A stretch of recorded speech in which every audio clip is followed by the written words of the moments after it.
In today's video, I'm going to teach you how to set up Gmail in Microsoft Outlook. If you want to keep your email organized in one place, adding your Gmail account to Outlook is a great option.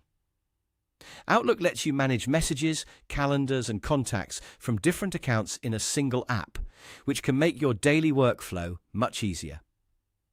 The good news is that setting up Gmail in Outlook is usually quick and straightforward, and I'll walk you through the process clearly so it's easy to follow.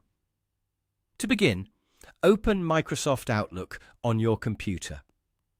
Once Outlook is fully loaded, look toward the top area of the window for the gear icon. This is the settings icon, and it's where you can manage account options and make changes to how Outlook works. Go ahead and click that gear icon to open the settings panel. After the settings panel appears, find and click the account section. This is where Outlook stores the email accounts that are currently connected, and it also gives you the option to add a new one. If you're setting up Gmail for the first time, this is the area you'll need. Next, click Add Account. When the account setup window opens, enter your Gmail email address carefully. Make sure it's typed correctly so Outlook can locate the account and begin the connection process without errors.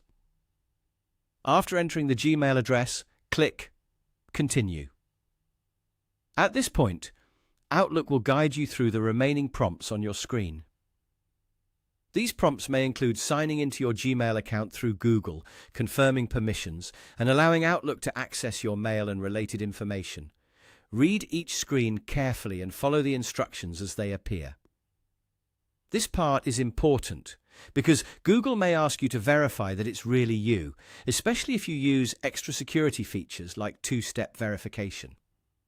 As you complete the prompts, Outlook will finish linking your Gmail account. Depending on your internet connection and account settings, it may take a few moments for your inbox and folders to sync. Once the setup is complete, you should be able to send and receive Gmail messages directly from Outlook. If something doesn't work right away, double-check that the email address was entered correctly, and make sure you completed every sign-in and permission screen. In many cases, simply following the on-screen instructions carefully is all it takes. And that's it. Once your Gmail account is connected, you can manage your email more efficiently inside Outlook without switching between apps. Thanks for watching, and I hope this helped you get everything set up smoothly.